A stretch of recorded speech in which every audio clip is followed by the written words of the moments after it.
The Lord is thinking of you. Apetola le buta me sonchio. When you are friendless, Ne holo de kemelasio. needing a friend. When you are hopeless, Ne be mokpokpo de kemelasio. Ela na when mokpokpo. you are sick, Ne be and you need healing, ne When you are jedo. down, Eye ne hia do yoyo. Acho na o. and you need lifting. Ne le anyigba eye ohia be wa kokko deji. Yesu Kristo le jipo. Yesu nusento. Powerful Yesu kalento. is thinking of you. Ele tame bum chonchio. Ele ngle dem chonchio. See that my daughter and my son, the husband, talking excitedly. Novi ne kpo novi evinyo mutu ple vinyo no ono blong pa ple dijo. Nenyi be enu desi gbebe na de. Enu gble ye le be nu kemia wo. All the Cancer. internal organs, Kaka ye pe ememe pe nu kekem ogble kekem. walk, Eye magate ma zoazonlio. Magate ma dunu. couldn't take water. Magate ma notiu. And then when Hey, they try to pass drip into our body, Esime the body will not accept. ye pe nti la meten gba sogbe ahwe. De ko la be a enu ojo vo e pa vraiment. But the Lord was thinking of her. Va pe to anom ngle dem cho ya manti. Then Eye Taraba, Taraba Bayelsa, sokpe Bayelsa Jalingo, Jalingo plus Yenegoa. The power, Mau hey, penu seva the Lord was thinking of a pe her. to anom all ngle the dem time. cho enti esi Blind, now cannot see. azon aire npom ebe o leke matema kpo nu o leke matema senu neyi be holon de ke melasi o Yesu enye I came holon to tell you here o me va be tonight ma gble na o le as fie the si abena evangelist that Jesus is Yesu thinking of you. Yesu le ngle dem chonti o He'll wipe those tears away. He'll bring Tutu life akatimao. to the dead body in eye Jesus' Yesu ade name. agbe nuti la kuku mele Yesu pe nkome Raise up your hand. ko wo and say, asiji eye na Jesus, gbo I be know. Yesu akpe na o ela be na menye pe ne le ngle dem chonti nye But thank you fofo tonight. mi de akpe na o le fie si ya ne lo amesia Every me man, every nutu sia woman, nutu nyonu sia every nyonu brother, every sister, novi nutu sia novi nutu novi every nyonu sia family novi here nyonu tonight. pomesia pomele te pe ya le fie si ya Access to everyone.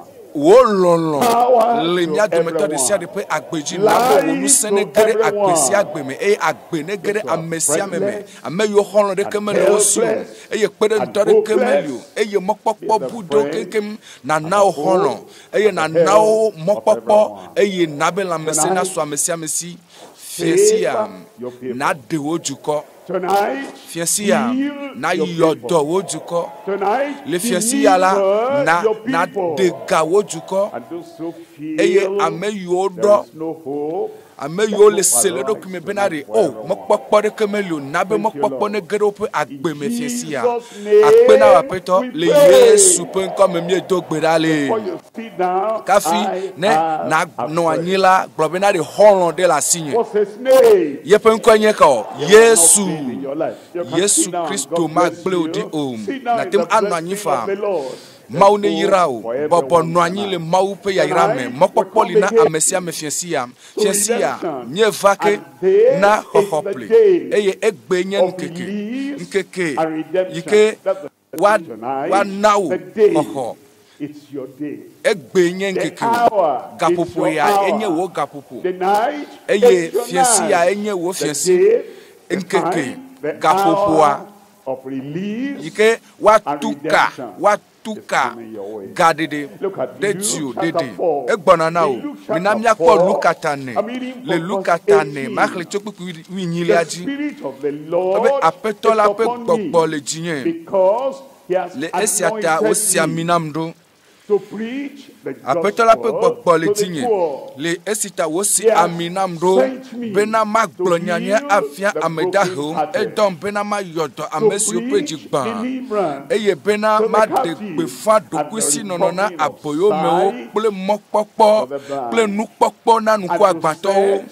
be mana at liberty amesio wo le funyafunya wo mi la that are na bruised. no wo All is there for dokusi okata nye to enu yo kata ike mehlena wa mehlena o cho flide e fliji cho nugbododo ide nugbododoji cho nyagblondi ide nyagblondi dia wo kata onye to le fiesi ya le kukuwi asiekelia me le kukuwi asiekelia egbobena eyebe ma de gbefa dokusi nono ma de gbefa dokusi nono nipa ma de gbefa dokusi nono na aboyo mewo le kpukpu blave a eglobe eye esiwo tu agbanle ala echo na dolala eye wo bobono anyi eye amesio kata le pupope ala for nku de edi jogli Buku blava kelia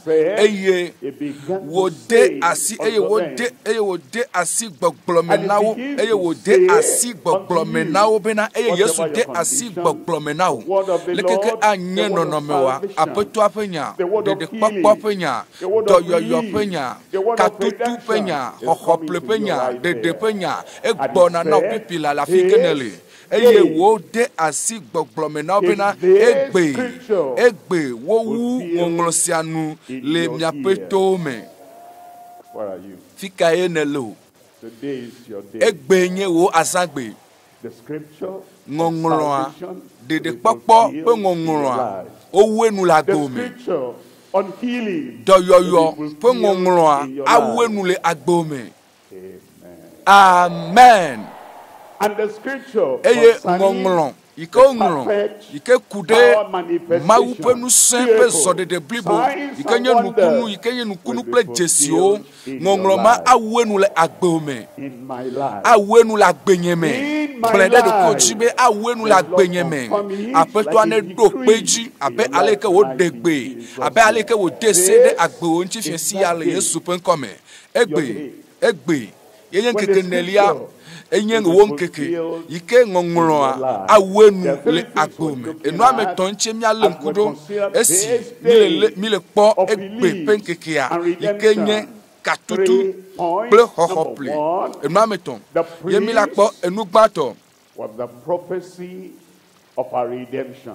miape dede pe fiavila bakle yepe nyaglondi Kristo yenye fiavia eye onmule sokude enchi benane be evala eye wo dedo kide gofia ele bena enu yo kata onmulode enchi ane wa feme enu gbatoa yenye miape dede pe fiavi bakle yepe nyaglondi enu velia yenye nyape lamese popo nuse yike nana mi lamese bakle tadoju ni kele nchi mikwa Yesu Kristo eno nuble demchonchiu ale gbegbe benanko nuse de dola deson le agbome le fiensi ale Yesu penkome Recovery. doyoyo mede ne gble na do wuli sesebe doyoyo na kpo doyoyo fiensi ya enu tonlia yenye And the preparedness for our redemption. gomesese bakle jajirado na miape dede gomesese kedola nwasio eye jajirado ikedola nwasio na wo dede onto glena dokio gomesese The perception gomesese and preparedness bakle jajirado for my na nye redemption. dede You are ready tonight. ne sogbe le fiasia eye apetoa awe adegole agbomele Yesu penkome 1, enu gbato 2, evelia 3, etonlia and it's done. ekwa evame Number 1. enu gbato The priest yenye with the prophecy miape of our dede redemption. Look pe at that again. fia ple yepe In nyagblodi minanya gakpeke Luke le Luka pe agbaletane verse 18. pupuwi Here is nyiliam the priest. afia ye The priest efialale with ntifafa The fia priest with power. nusepe The fia priest with authority. achekpakpa Now pe he fia comes eye azon eva and he says, eye the Spirit eglobe of the nanko Lord, apeto pe gbogbo the le Spirit dinye that moveth gbɔgbɔ yi ke le desɔn le kekeawo katã me afi sia afi eye le gbɔgbɔ ma ŋutia nu sia nu gena ɖe nɔnɔme nyuietɔa me aƒetɔ la ƒe gbɔgbɔ ebe aƒetɔ la ƒe gbɔgbɔ le dzinye gbɔgbɔ yi ke va Kristo dzi eye Kristo ma ele tsa ele wɔ nu nyuie eye wole dagbe le ame yiwo katã dzi abosam ɖu Mawu ƒe gbɔgbɔ ma Mawu ƒe gbɔgbɔ ma le dzinye Mawu ƒe gbɔgbɔ ma le dzinye eye nu ka wòdza wɔm elabena Mawu ƒe gbɔgbɔ Mawu nusɔ katã tɔa ƒe gbɔgbɔ Mawu mavɔa ƒe gbɔgbɔ gbɔgbɔ mavɔ enɔ Yesu Kristo dzi eye nu ka la dzɔ egblɔ bena le esi wosi ami nam ɖo bena magblɔ nyanyuie afia ame dahewo mikpɔa nyanyuie ɖe gbɔna na wo mehia be naxe fe ɖeke o ɖe ɖeɖekpɔkpɔ ƒe nya egbɔna na wo mehia be naxe fe ɖeke o eye enya ŋusẽ ƒe nya egbɔna na wo le fiasi ya wosi ami nɛ bena wòatsɔ nyanyuia na ame dahewo eye evelia wodoe edɔm bena mayɔ dɔ ame siwo ƒe dzi gbã eviwo ŋutsuvi dze dɔ eye ye ŋutɔ tsa dze dɔ edzi gbã nɛ dɔyɔyɔ gbɔna na viwo ŋutsuvia eye emegbea edziwo yi ke gbã la dzigbagbã ma katã adzo eye esime viwoa la nɔ tsi kpo viwoa la nɔ kpɔ dzidzɔ srɔ̃woa la nɔ tsi kpo eye wò nyɔnuvi ɖetugbivia la nɔ kpɔ dzidzɔ papa kple mama wola nɔ tsi kpo wola nɔ kpɔ dzidzɔ elabena ŋkɔ dɔyɔyɔe ma va ɖo wòtsa ne le kpɔe nenema wòtsa dziwo yi ke gbã eye ne le veve sem le woƒe nɔnɔme ŋuti le woƒe dɔlélia ŋuti eviwo ŋutsuviwo nyɔnu srɔ̃ nyɔnu srɔ̃ ŋutsu ƒe dɔlélia ŋuti esi wòkpɔ dɔyɔta edzigbãgbãwoa edzo fiasi ya mi la kpɔ dzidzɔ kpe ɖe ŋuti o mi la kpɔ dzidzɔ le daseɖiɖiwa ŋuti mi la kpɔ dzidzɔ le wo ɖeɖekpɔkpɔ wo dɔyɔyɔ wo gaɖeɖea ŋuti le Yesu ƒe ŋkɔ me eye egblɔ bena egblɔ bena be maɖe gbeƒã eye be maɖe gbeƒã ɖokuisi nɔnɔ na aboyomewo wolé wo aboyo wolé wo ɖe gaxɔme eye naɖe bla wo da ɖi naɖe sika wo da ɖi fiasi ya ne xɔ katutu eye sɔye dzia egblɔ bena nukpɔkpɔ na nuku agbãtɔwo nuku gbagba mawo ɖe ne dza ʋue wòtɔ nakpɔ nu avɔ ma yi ko sɔ tsɔ nuku dzi na wo ɖe fiasi ya ɖe fiasi tɔxɛ ɖe nuku mawo la ʋu eye wòana gaɖeɖe minya mikpa ame yiwo mevo womele womevo le woƒe gbɔgbɔ me womevo le woƒe luʋɔ me womevo le woƒe susu me eye le woƒe ame ememetɔ ame la womevo wole babla te mikpa wola tem anɔ dɔ wɔm wola tem anɔ nu ƒom eye wola nɔ gblɔ nyatsiwo nukantiwo elabena woƒe ame ememetɔa edze dɔ ele gaxɔme natem agblɔe bena ɖe eku de gae ahedada sɔesɔ de gaxɔme futɔa sɔesɔ de gaxɔme amegbetɔwo dewo gaxɔme eye teƒe sia teƒe ko ya wo kaka vɔa egbe ya ɖe woakafu aƒetɔa elabena eva bena wòana wo katutu bena mana ame siwo le funyafunya wɔ mi la nanɔ ɖokui si nanɔ ɖokui si fika ne ha ɖokui si me nenye aƒetɔa eɖo kpe wo ɖokui si nɔnɔ ati fiasia le Yesu ƒe ŋkɔ me. Maxle kpikpi blavevɔ ɖekelia magaxli ke kpikpi blavevɔ ɖekelia eye wòde asi gbɔgblɔ me na wo bena egbe wowu ŋɔŋlɔ sia nu le miaƒe towo me. Amen.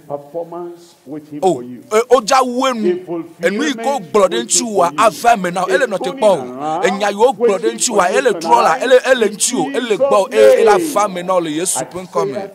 Yesaya tabla tɔnvɔ atɔ̃ Yesaya tabla tɔnvɔ atɔ̃ eye miakpɔ kpukpui anelia Yesaya tabla tɔnvɔ atɔ̃ mina miaxlẽ kpukpui nelia migblɔ na ame siwo ƒo dzi ɖele la be aƒetɔa le gblɔ bena ɖe magblɔ nya ɖe na wo lo ebe ejiwa vonvoma ike le lamena o ye vevesese agbama ike le ji o eye ejinu toke ame esime mie va le eyisi ame ye gbegble yo le jo ye nade nu gbegble de ike yineji kokokokori apeto adom do da be ma gbo no fiesi abenari bena enumo ike le ji yim le agbome enu yo kata ye nele de dia fodeka nele dia fodeka ye natro adia fo amandre so de megbedome apeto abe ma gblonya de na le fiesi ya bena enumo kata wo nu vai. Say to them, ebe bleno benari ameyo pochi delela bleno bena mile jirepo mi gafo o pora mi amawu enyesi hron bia gbona mawu abia hron abosom le tawo Yehowa abia hron tolele le tawo Yehowa abia hron gbogbo fondi ma le tawo gbogbo fondi mawu nto abia hron le tawo eye wa va e wa de ekpan lo hron bia gbona mawu pe tepedodo eya nto gbona Yehowa nto gbona eye wa honami egbona lo eye ma here megbo amegbeto chi na megbedome amegbeto atemachi megbedome nipa na deva lewo eye ela webe ola here megbe everything that will solve your problem. Enu yo kata mawu aso doku hiwanchia elesi mawu agbona eye ela de o egbona be wa yodo o egbona be wa dega o eye wa tuka o kenkenkem mina mi akpakuku atolia ekema kuku atolia gbe ekema o nebe apeto afa fiesi yare ebe ekema esima apeto asra wo po fiesi yare esima apeto akasi cho fiesi yare ekema nuku agbato po nku ahonka ahu eye toku no opeto avu ekema le kpukpi andreli kpukpi adelia me ekema odron o achikpo abezi ene achikpo abezi enem eye adetutu to pe ade acho aseye ela bena tonwo cho gbegbe eye tofu cho tagba domaki nele to gbegbe eye nu kata fu kpla eye enu fu kpla eye bank pe compte wa e fu kpla eye nu sia nu fu kpla na de ke megale nyo eye po me kata fu kpla eye nu chua pe nu chila nyonu ape nu chila o fu kpla eye efimelio eye so nyonu a e fu kpla nu sia nu jo fu kpla le gbeji le gbegbe fiensi ya echi awon cho gbegbe and streams eye in the desert. eye tofu cho tagba minami akpokpukpi andrelia egbon kpukpi andrele bena ebe blezi asuta That's talking about you. eya tawelu eye kudi nyigba azuchi jope Habitation of dragons. amegahio nope afisiwo chio akodola azu afla ple avao tepe. For you, Now, amen. For your miracle, Now, wonukunu ameglobe amen. And then in verse 8, Eye le kpukpu nyiri ame, le kpukpu nyiri ame eglobe na ametope ple motata ano afima siwa yobe motata kokwe. Ame mako adeke mato eti o. De me say amen wa divivia. Satan is unclean. Satana ame mako e mato momaji o. Emo iji zomnelia Satana mato momaji o. Dolele le maupe nukumere. Enu mako e onye eye dolele mato momaji kaka ava dogo le momaji ko. Eye gbogbo fon di mokata opodi le maupe nukume. Eye ame mako adeke mato eti o. Wao dede koto wanye amesi keto ejila matramo o keke mo ke ham. You don't know Greek, You don't know Hebrew. Ameyo ome jesi helagbo, ome jesi ebrigbo, ome jesi ome nya miyo na be jojome penunya. Ome gege me o ke ha. Ameyo va Kristo gbo. Ameyo va Kristo gbo re wo pe moji akọ. I am coming, Lord. Ebe apeto me gbona, apeto nye ya gbona, apeto me varola, apeto me le moji gbona. Yesu me gbona ema. I will not miss Eye my step. nye mada You will nye get to the Savior. ya yirapu om na do de la wa gbo na de doyola gbo eye gadela na de egbo fesia eye nukunu wala na de gbo eye nadeke ma le ole mo adi ole Yesu pen come mina miakpo dowo o taton le dowo o taton pupu blaton dowo o taton mina ne miakpo pupu blaton lia. The God of our fathers raised up Jesus. Ebe mia fofo pe mawu mia fofo pe mawu la fo Yesu de chitre amesi miawo miewu esi me miehede atinuchi amesi mawu do de ti le yepenu dusime abe plola ple khola ene apetonye Yesu efianye Yesu Kristo enu ike kpoto ya na wo ye konyi benade melon ye pe apetonye de agbenyeji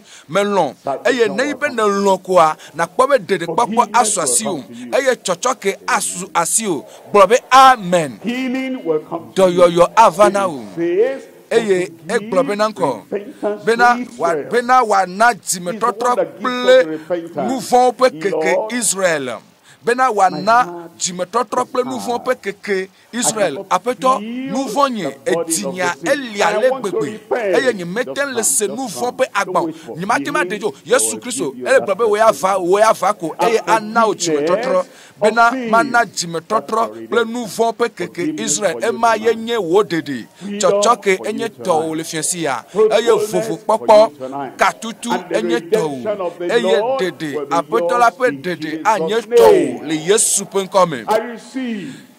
me kwe probe eso asinye You'll get it in Jesus. ola kwe le Yesu pen come do pe velia azon do pe velia azon ikenye And purpose of our recovery. miape The doyoyo power nu se ike yo na domi gba ple ye pe taroji of your miape doyoyo pe nu se recovery. ple ye pe taroji nu ela bena me kadeji nto me kadeji dikekade kemelemo dikekade kemelemo doyoyo anote po ya dare ko ye eyi sime na fa eyi sime na probe azon gamesun be ma do gbera mekae anye ameke lavo mekae anye ameke avadita se Yesu Kristo enye do la nya meke lava eye enye la nya meke aklo Yesu Kristo ro eye emegbe kwa dede popo emava emegbe kwa doyoyo emava gadede maswasi o eye ne le so do ye pe nkume a dede penusia agere agbome eye tarojinu yikele doyoyo ntia avamele agbome minane mi akpo lukatane pupu winyilia pupu wi obe Yesu Kristo etro yide gbogbo eye Yesu eyo fun ple gbogbo kokola eye wo gbogbo yide Galilea eye afima through all the region round about. What does that mean? Egomede Alpha location, le the power of Christ will move. le tepe ko wolo otuto popo monya kakale zerika nusen le dezon eye le tepe sia tepe mawu pe nusen dola adezon le miape tu vovo me le etu yopo ha bayalsa mawu pe nusen ele dezon le Yesu pen come in the whole nation, le jukobli boame le Togo pe jubli boame le Africa ju bibola katame enu yo kata eleji yim le Africa pe nu to vovo me mawu pe nu se adezon le etusi ajume eye emegbe obe Asia America etu vovo yo kata le Pacific me yo kata le Europe eyo le America fisi afi mawu pe nu se le fisi ale Yesu pen come Look at verse 30. Minamia kwa kwiki blaton for filia, le kwiki blaton for filia. Eye kufia dowo le yepe nu fiafia la nuti, e la bena e glonya, nu sentoe. The word of Christ. Christo penya ele fana o le fiesia. Eye nade pepe yike ele duole ememe abe kansen ne de apetola penu sen apui adedale akpomele Yesu penkome. Le fiancé a doyoyo elo doyoyo me kale ko pe doyoyo sa me ha me kale ko pe doyoyo le fiancé yo akpena we akpena o doyoyo ne swasi o novi doyoyo ne swasi o doyoyo ne nyeto de tugbivi doyoyo ne nyeto o le khose me ade doyoyo esu mi adometo de sele Yesu penkome. Yes, I hear you. Aha. Amen ou amesi da mesi. E ne gble amesi. Kakafo na je ne le voix ne glo amen amesi. Nous sen madogbo. Nous sen na amesi ame. Nous sen na amesi ame le Yesu pen comme. Mina ne mi akpokpu black ton fo atelia le kuku black ton fo atelia me. E yo kufia do katan. E ye wo glon le ono do me bena. Nukanya enyesia ma ela bena ekpo mo ple nusen kede ase na gbogbo blibao ela bena ekpo mo ple nusen kede ase na gbogbo blibao eye wo do ago Somebody help me say blen be eye wo do ago at the back and they come out. Oh no le jimena o la toko over there at the o la fere meda o la fideji o la filia le miame le dusinye me blen o toko lenkonye we kele se penye nu yo kata yo tude agbo mere me be me de gbere nu maji me note nu ma me honu ma me bledo me eye natim me ka be ne fe nu yo dan mechi we agbo be na de o do ago on my good and side over there. We le afame o le senkonye globo o do ago o do nago me jibe makpo wo kume o do ago o do la dogo me bo do la doe. I cannot, when you have good stories to me tell. Nu tinya nwe de la si o ne jibe ya gblon voi matem aponpo e la bena nyiso me dogo I mentioned Taraba. me dogo Niso me yo Taraba socha Taraba nipa ntinya nyonyo le asiode ntinya jo ele ntinya ela nekokuchi de pepele agbome. Can I tell you a story? De matema kasem de namia makasem namia asem kaka makasem de nami jinuma me mie no Taraba Jalingo dokhede yenye eye de tugbivi de kakpima e jadavala e jadava kekeke 5 years e pe amaton eye eno sadim e jadava lunatic eye adava gbogbo no nu podomne eye lenkeke maji le judo pomonya kakape eye mi somo gede Jalingo eye mi gede Jalingo pe juame eye uhima eno de kakpe maji eye nusekle achekpakpa amede ne doli globe nusekle achekpakpa eye mi do gbeda le Yesu pe nkochie eye me globe na mebe ewo adafa popo toko eye maupe chukwa wona Jalingo pe amen gbe magbe and immediately eye enumake gbogbo makoma edo ye ojo edole me fiancia we have traveled from Jalingo mie zomo yide Jalingo azomie trogbova Togo of God maupenu all the way from there maupenu sende etu afima eye evado bole lome Togo pe juame and there's power eye nusenli you're free nevu ne kpogadede sickness doyoyo evil spirit dolele evil gbogbo makomako nusen fondima nuyo kata blau dare blau tedi dare re o ne ko katutu Jesus name the power Mawu ƒe ŋusẽ and the purpose kpakple for our recovery. ŋusẽ kpakple taɖodzinu yi ke le míaƒe dɔyɔyɔ ŋuti. Telling Jalingo story. Egbe ame nɔ Jalingo ƒe ŋutinyawo gblɔm vɔa etsɔ yi gbɔna Togotɔ ƒe ŋutinya, Togotɔ ƒe ɖase ma di. February, there was this medical doctor. Le He Jalingo, wasn't, dɔkita he didn't know Christ. medzesi He Yesu was a good, effective vɔa medical doctor. enye dɔkita dodotɔ wɔna dɔ le kɔdzi. From nowhere, a hand knocked him on the head. Like a joke.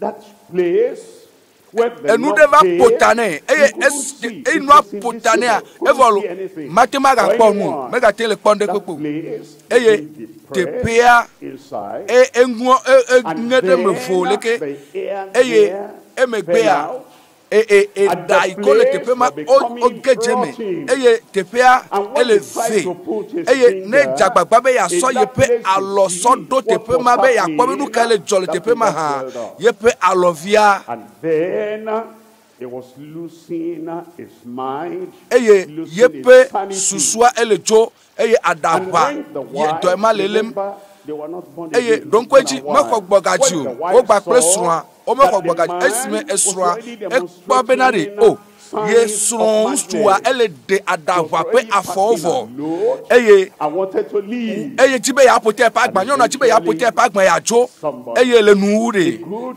ame Samaritan ɖe la Samariatɔ nyui aɖe va kpe to that bena ɖe global ne crusade. va dzodoƒomɔ nyakaka yi ke nye xixia kplogodotɔ ŋusẽ la ŋusẽ dezɔn atsekpakpa Mawu ƒe amisisi ke gbana kɔkuti sia kɔkuti eye le nuwua was there. eva ɖo And then I said, eye megblɔ I'm bena going to say today, abe aleke mate ma gblɔ egbe ne I'm going to command that ma thing de away se from na your life numa yi today. ke le agbo me ma de se ne egbea eye me de se eye me gblɔ bena wo gbɔgbɔ makɔmakɔ ŋusẽ vɔɖi ma dogo And Jalingo eye said, Jalingotɔ Amen. gblɔ gbe ma gblɔ be amen. And now we're adding Hey. Bielsa. Azɔ ɖe Amen. Togotɔwo ne gblɔ be amen.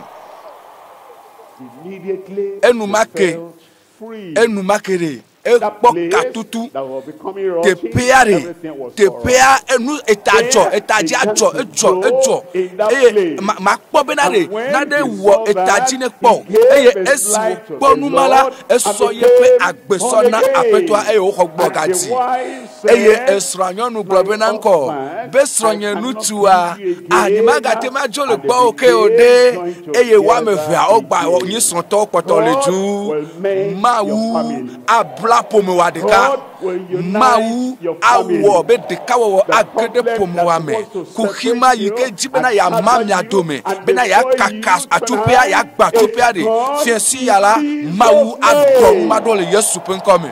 There's power. Mawu ƒe And ŋusẽ that power eye ŋusẽ ma ele teƒe ya le fiesi ya ŋusẽ la de gbɔ o ŋusẽ atu ka o gblɔ be amen ŋusẽ aɖe ga o gblɔ be amen.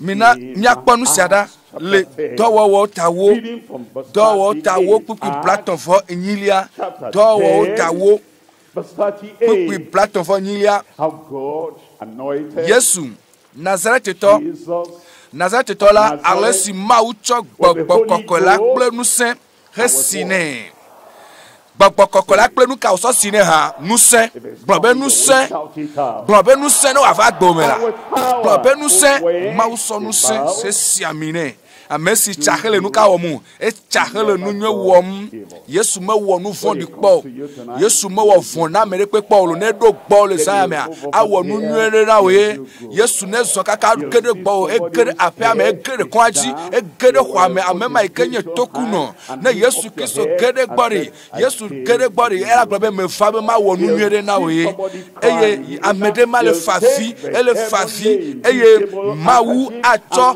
dziƒo ƒe tɔrɔsɔ ɖe atutu aɖatsi ma na agblɔ be meva be mawɔ nu nyuie ɖe na wò ye eye Togotɔwo Togotɔwo aƒetɔa esra mi kpɔ aƒetɔa sra wò kpɔ esra wò kpɔ eye na amechichio de kakpio de tugbio efa be wa wo nunye de na we o mau Yesu le wo nunye la Yesu le wo nunye la rajo aji Yesu le wo nunye de la awo Michael le kwaji we ke la fiame Yesu le wo nunye mi le voame Yesu awo nunye eye mau penu se etia elesra eye wonto na akui eye na no na dipo Yesu le cha eye ele nunye wom ele gbe dam amesiame amesio kata o amokata lo amokata nti Yesu le dagbele Yesu le dagbe nikwa eya igbon mi le re echo ma ugbo e amesiame egbone echi mie no na echo ma ugbo e amesiame no ne eye anyigba ejimie no terode anyigba like gongom ma wetu na amesiame eye nikwa eye ndekpepe enye amesiame to tosisi ike nye dena enye amesiame to eye enunye yokata Kristo nala enye amesiame to e de pokpo na amesiame doyoyo na amesiame gadede na amesiame eye nuse na amesiame is for you tonight. Nusia to e fiasia do yo Yesu le yodo amesio kataja bosamdu maude mau metena medeto mau me wona funyamu nebe amedele potete da nyile pe agbeme da bosame le gomena numa mau adu afokpo na bosampe alo apu abosampe alo da le agbome eye ele yodo amesio katati abosamdu ele abena mau likpli eva yepe taro jinu nyebe de wa de ame eye wa yodo yepe taro jinu nyebe de wa de ga eye taro jinu mokata avamele agbomele fiesiam blombe yepe taro jinu famele agbenyeme blombe na o famele agbenyeme there's a place eye a mansion tepe in heaven waiting for you. Jipole no te po Or replace you. Amiadeke ma doli te po. So come to Christ tonight. Ne le esine fa Kristo esina fa Kristo gbo les ame ma wulo nya gbo alegbegbe eye evale taro jindenchi bena ya chonu von osoko ya now de popo eye emegbe egbobe gbora meyi na jipo eye mave no te po le jipo eye kafi we ya na fado jipo a ma jirate pedo dinawo eye enu yo potope we ya na wa yenye bena na gbo pena nuko mehwo safia de papa yenye safia lo chochokia yenye safia and it all takes yes Lord nusia na gbe apeto melon mehwe na ge jipua na yi kokokoko gbe jipua ma yi godogodo the Lord put an amen to that. Apetwa nyama ne gbloa apetwa do peji gba pe amende la gbome minami akpo Marko pe agbaletawi ade mi aklito pupuwi adelia eglobe eglona obenari mi de kekela katame enu yenye yenye nu ike wami le fifi yenye tutopo monya kakana kihia kata ebe mi de kekela katame eye mi cho hohoina amokata mi plena amesiame le kihia godome eye mi cho nyamiela so yinanu wo sianu wo eye le puku ya delia mem ebe amesi ke hwesi eye wo de mauchi tanela wa hwere agbe ke amesi ke me hwesi ola me kenya memma me kenya memmo be we ya lebe meja hwesi ne seda sedidibia le fifi le te pay ko le tuto pomonya kakale kafine hadilao na va wodi dase maude ekpona no blanyi na amesiame po jijo ikele no tuma meda au po le ke no tuma le po jijo ma mejibe ya po jijo nene ma wa ele no be na po de defiesia ebe amesi ke hwesi eye wo demo titanala akpo agbe pukuwi andrelia ke jesisiao la plo amesio hweselado Believers, are you there? hoseto de letepema ne lenko yesema problem hwese fika nelo nukunu ple jesio ajeyome Miracles, nukunu oye ajeyome doyoyo ajeyome ebe le nyenkwaji wanya popofon adogoe eye wa fonu ple adeyeye o Look at verse 18. It says, what that means is that thing enuma yikele disale nu chilaome ele duo ele dutano ele za fiesiare e dagbogbo metoma edola doko adoko eye newo nonu wa mehala mele wo sige o. what that means is ye gomede nenyibe amiade ye satana tutui satana pe gbogbo tutui eye wo jagbagba be ya wo don kona azan ogbe nele gbojo be ya wo kaka na gbojo kaka ku enuma ma wuwo. The destiny of your life, agbewo pe vovo pe diepere agbewo pe blibo nyenya kekane agbewo pe nuure menye benade amfuto o de pepe lade ade sede agbewo nchu awo ebe efi ke ya le susu le be ya wenu na olere maule gbobe po magaso pe wa pe na o. you will be strong. Ola unsela no chokako yo no la meseme Any sign of death on your faces. nyemele po coupe jesire pele nku omore po para ko ponchi ogodora alo nele po coupe jesire nchi ogodora au agbe pe jesima agbe agbososo me Healthy life. la mese pa gbe It will not hurt you. And ma can't you eye wa do wa chowo pe asio ado dole la oji eye wo pe la me la se brother, you will recover. no vinu tu pa la o me ja se no vi yonu vi la o me ase fiesia na pa la me se le Yesu pe nkomi. Look at the last mina nemi akpo pupu mamleto pupu blave le pupu blave ke wa ma o yi da de gbefa nya lafia le afisiafi eye apetola le do wo npliwo le nu sen dom nyala to jesi si o pede wonu lame amen now. togo tope amen. Look at point number 3. Mina mi akpo do petonlia le do petonlia. The perception and preparedness for our nyape dede pe gomesese ple jajrado blobe jajra gomesese the perception, gomesese the readiness ple gbesoso for my na redemption. nye hoho Anyone that has come amesiame ke va ego ba me esogbe ma nuku agbato o va Yesu gbo eye wo globe Yesu bi osebe demi kareji be matema we obe Yesu minya nyomi sogbe eye anyije la o va eye wo globe apeto nele lola na tim anabe ntinye nako e globe o pa me sogbe menya be myacha mi sogbo obe mi sogbe eye apeto akasichi ye anyido ajo o sogbe kapiva amesiame va Yesu gbo amesiame ke globe ni mega jiwe ma gano nufo pe agbe me va de la nyagbo ego be na ne sogbe ma eye apeto adewo fiesia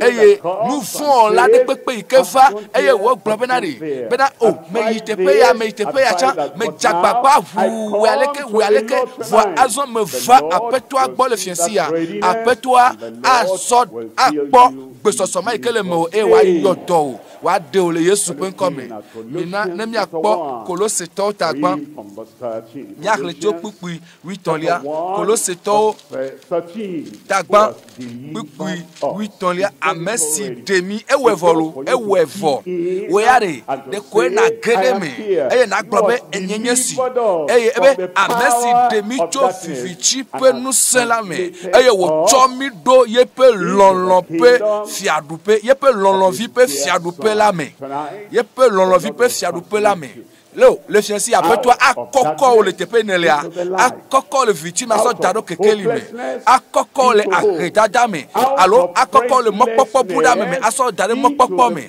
akoko so dade akogo nyenye me eye na gede mawu popo me ame fiancé ala ola koko adade mawu pe lolo vi pe fiarupe la me mina mi akpopo wi nelia amesi me mi ekpo fekekede tali amesi me mi ekpo fekekede ta In him, le Yesu mea ewo are you there? ewoila ewele gbenyesem ewoile egbenyesema le Yesu mea ne kpo nka ne kpo fehehedeta His blood.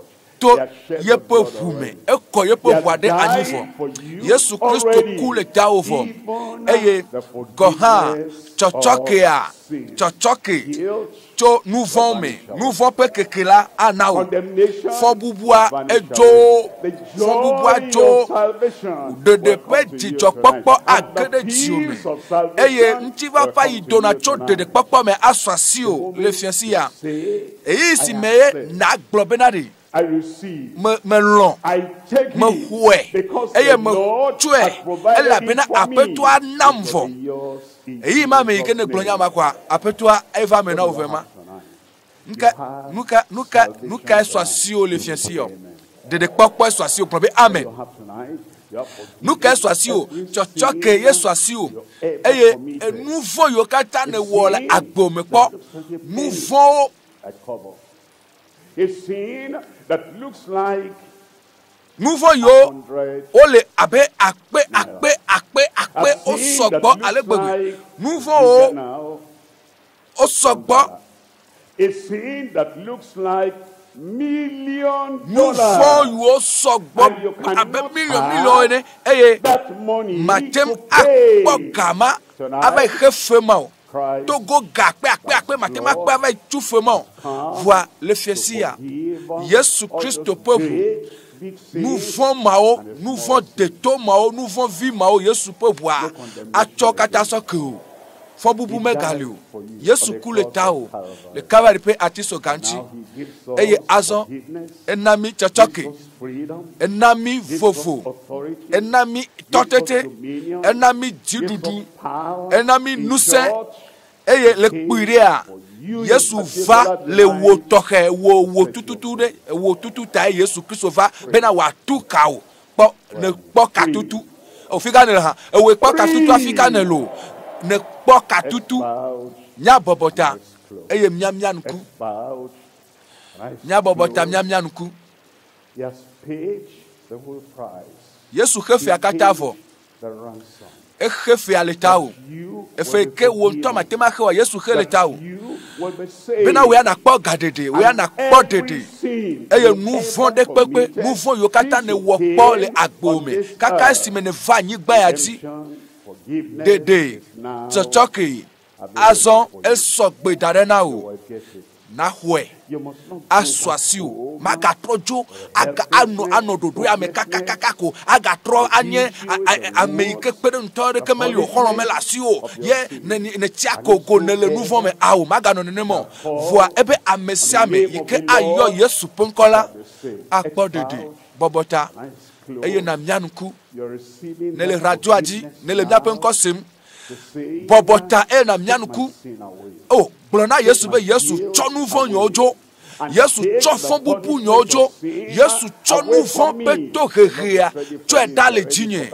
apeto asogbelo esogbe esogbe bena wa so chochoke manao fifi akwa asiji ne jibe chochoke ane soesi ko asiji ko so asiji eye apeto ape de popo ye dimnele ene kwa asiji ato flachi afikenele Titre, demona apetwa ne apetwa na kpo ebe na de fiansi yala ne huesi. Your day of redemption. Egbenye wo gadede pen keke. Egbenye wo dede pen keke. Egbenye wo koko pen keke. Chochoke. So apetwa gbo nouveau yokata ne wokpo apetwa chokata sokeu. Fika nelo kwa siji eye na chitri le tepe kenele ne le afame ne le radio gbo ne le miapen kosem kwa siji ne we nyame chocho nyicho jime na ne be ya so epe agbe na Yesu be apeto nu fon la menyeta eye mese eye meva Yesu be meva be na dem meva be na cho nu fon nyokem apeto meva gbo twekem la Yesu twekem Yesu akpena o Yesu akpena o ebe amesiame ike va egbola Yesu macho me apugbe ore tarojinu kan che o macho opugbo Yesu macho opugbo eho ho eswasio azon eye nuchi papa kede jiome jijo kede jiome dede gede jiome eye ena onuse azon bena azon de nele yila na no agbeyeye ma do gbeda le tawo azon fofo le Yesu pen come mie de agbe na o le fiansi ya mie yira wo nko wonye ma wu lolonto wonye ma wu ike lomi nya pe nya gbo mekwase benari amesiame ike duele yepe jime ple mauvais vie eye wo tro le nouveau yome eye wo va gbo mekwase bena ne tweke o le Yesu pen come wo doyeye amenu ve doyeye de le wo do meto de sa de pe jime na be nuti fafa ne gere wo pe jime na nawo jijo na nawo chochoki eye de fafa ne suo do meto de sa de ji fifila akpe na apeto ela bena lewe le Yesu pe comme mieux do gbedale. Everybody now say that amesia me azone globé amen ya globé amen keep on standing. globé amen amen de popo ye ma swasi o ho ye ma swasi o ela bena ne wekple ejiblibo ne wecho jime eye enye nyamechocho pepa icho jime na o eye ne kwasi ji eye ne gbona Yesu bene cheke Yesu cheke o nuti fafa gere jume azon eye mopa me aga trova eye ava do gbeda le miata vakafi mopa me ne wafa makpo wo ikwasi ji fifila eye ne do gbeada eye ne bia chochoke apeto a makpo bena na ngro nuko eye phone number wa na ngre pedenchi e koimenele e doine wona na ngre doda bena miatim adegbo eye pekpere nu ike jela miatim atwe na o alebena na tema notele Yesu ame na tem ayeji le mozozo e ko gomene je egbe a na tem ayeji